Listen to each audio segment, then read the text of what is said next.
listeners, to another exciting episode on Healthy Mind, Healthy Life with your host, Sana. Today, we are diving into a topic that's as energizing as your morning smoothie: how to make healthy choices for your life. And we have got a powerhouse guest with us, Caroline Biesalski, an inspired choice coach, podcast host, author, and entrepreneur who has helped countless individuals make bold, impactful decisions in their lives. Callan has interviewed over 600 thought leaders and experts, unlocking the secrets to success, growth, and even meaningful living.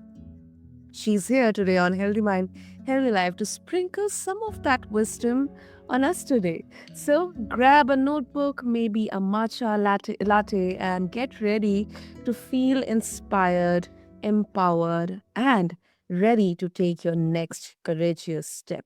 So, Callan, welcome to the show, and it's an absolute pleasure having you with us today. Oh, thank you so much for having me.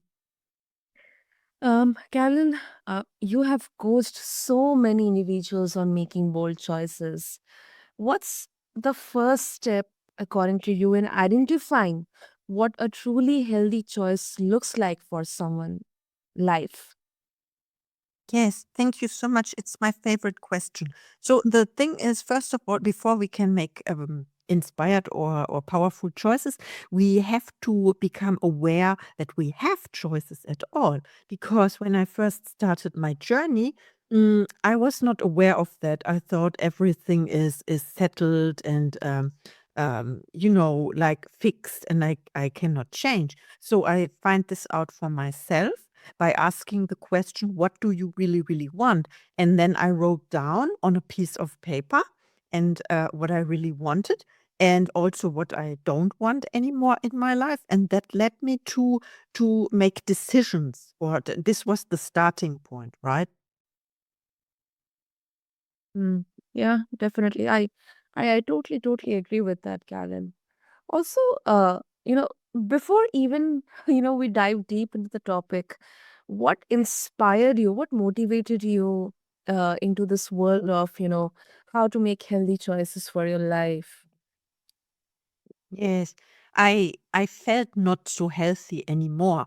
So I Mm, had my accounting company for 16 years with employees, and it was every day was the same. It was boring. And then I thought, oh, I have to change something, but I don't know how. So what inspired me was, in fact, it was during the pandemic when I came across this TikTok guy. There was someone on TikTok every evening my time and then telling something about changing your mindset in order to choose to make better decisions for your life and then change your life eventually. wow, wow. That's such a, how universe plays its role, coincidentally, or maybe it's written somewhere down the line that yes. So that's really exciting, Callan, and thank you for sharing this. Um, so how do you guide people in aligning their decisions with their values? Because each and everyone will have a different set of values. Especially when life feels like kind of a juggling act of competing priorities. Yes, you are so right about that. So we all have our own values and core values, and we don't want to change them.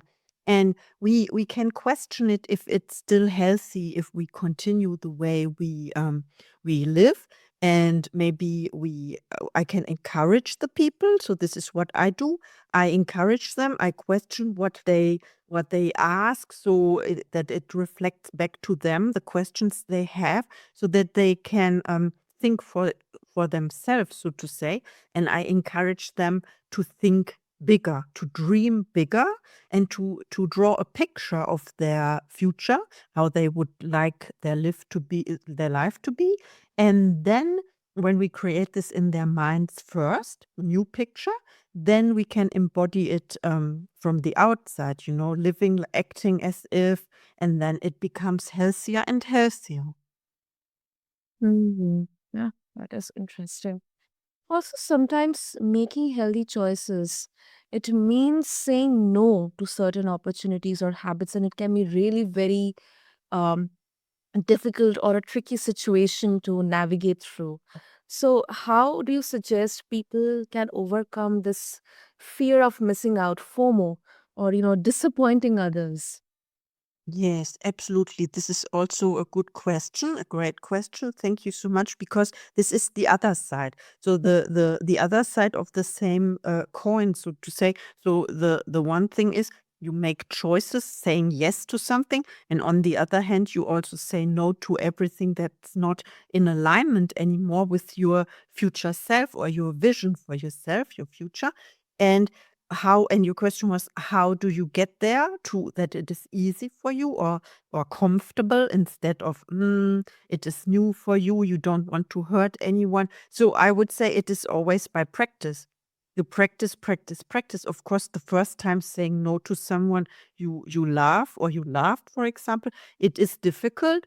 But if it's a yes to yourself, so you can flip the perspective. It is yes to yourself when you say no to someone, to when someone asks you to help them to do something and you don't want to do this. So Mm, say yes to yourself instead, and then you create a healthy life. definitely, definitely. Also, some people argue, Callan, that overthinking decisions they can lead to um, let's name it as an analysis paralysis. But others believe thorough planning is the key to success. So, where do you think the balance lies? Oh, I think the balance lies in only 5% strategy, which is planning, and 95% mindset. So if and mindset is what's set in your mind, that means if you have the core belief or the value, you need to plan and overthink everything before you start to act. And this is what is easy to for you.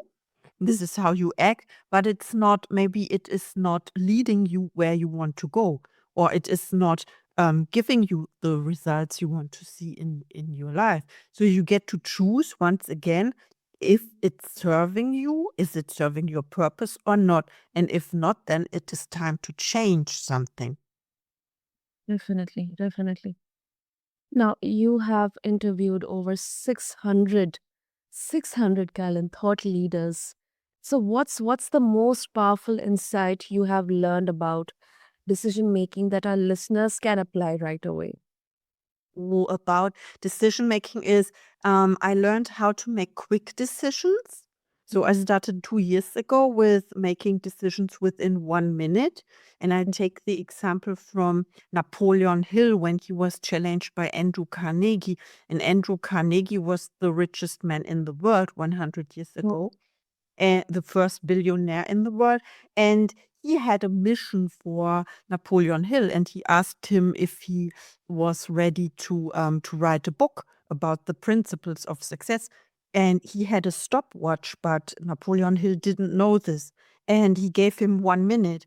And Napoleon Hill decided within 29 seconds to say yes to the project. And what followed next is, we all know, his book Think and Grow Rich was sold over 200 million times until today. And it is still, I call it the business Bible, because we learned so much. So I took this example of Napoleon Hill, and I learned, or I made the decision to make quick decisions within 1 minute. Yes. mhm. Also, we often hear about the importance of small, you know, consistent steps. So, if you can share a personal story or maybe an example of someone you have worked with where micro changes led to a major transformation. Yeah, absolutely. So first of all, yes, it is the little steps, the small steps you don't even recognize you make every single day. And sometimes you sit there in the evening and you think, oh, I didn't accomplish anything today, but this is not true. It is the perspective you can shift, and you can look back and say, oh, I've done this. I've been get out of bed and I did whatever you did. You prepared the meal for your kids or something. This is an accomplishment already. So a success story is, I would say, and what I learned through my journey is that it takes time. We call it gestation period, right? And And just yesterday, I had an interview with someone telling me, oh, he had a coach Mhm. 3 years ago, and the coach told him something, and he only understood today, 3 years later. Imagine. So the seeds were planted, and this is what we always do. We plant seeds, and then they have to grow within the gestation period, and then it comes into fruition. So the success story of my one of my clients was, she was working in a job she didn't like for 18 years. 18 years.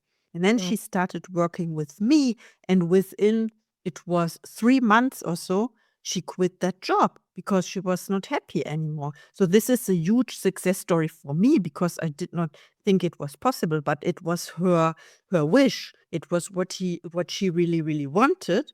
And so she acted on that once she realized it is possible for her to make different choices for her life.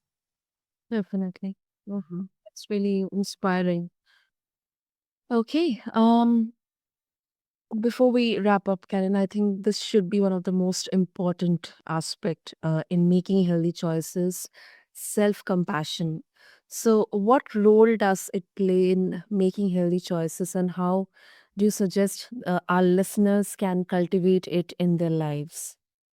Yes, I love how you use the word self-compassion. It is also, I would say, self-care is something, is Mm. almost the same. And we had last August, we had a month of self-care. And it was like it a topic for the month. And I learned so much with the group of several women. I learned how to take care of myself, and also self-compassion. Of course, it is the same. It is about listening to your body. It is like when the body wants to rest, for example, or you have an appointment but you don't feel like going. Then just to say no, because, and I learned the reason, you don't show up as your best self when you are not, when your body says, rest, you have to rest, and you don't do it, then you are not your best version, and this is not what you want or how you want to show up. And others, you cannot be helpful to others if you are not in your best version, right? So self compassion, listening to yourself, to the signals of your body, is very, very important for a healthy living. Definitely, definitely. Great, great, Carolyn. So, if our listeners they wish to connect with you and explore more about ways to make healthy choices for their lives, how they can do that. Or you can find me on LinkedIn and on every other platform like TikTok, Facebook. What else? I'm even on Snapchat. Yes, I love that. And my homepage is inspiredchoice.today.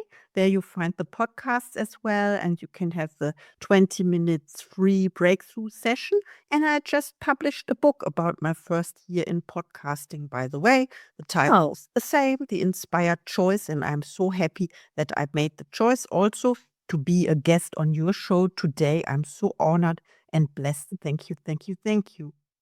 thank you, Callan, for sharing this gift of making healthy choices with all of us. And I'll make sure to add all the links in the show notes for our listeners to connect with you, to listen to your podcast as well, and also check out your book. So, listeners, what an incredible conversation we had. And Callan, thank you so much for sharing your wisdom, stories, and also actionable tips on how to make healthy, impactful choices in life. Thank you. Oh, thank you. My pleasure. So, listeners, if today's conversation sparked a new idea in this new year or gave you that nudge to take your next courageous step, don't wait. Go for it. And don't forget to check out Callan's podcast, Inspired Choice, today, and her book, The Inspired Choice Chronicles, for even more insights and tools for transformation. Also, please don't forget to subscribe to us, leave a review, and share it with someone who needs a little inspiration today. Until next time, this is your host, Sana, reminding you to live mindfully, make inspired choices, and also embrace this beautiful journey of life. Take care, and we'll see you in the next episode of Healthy Mind, healthy life. Thank you.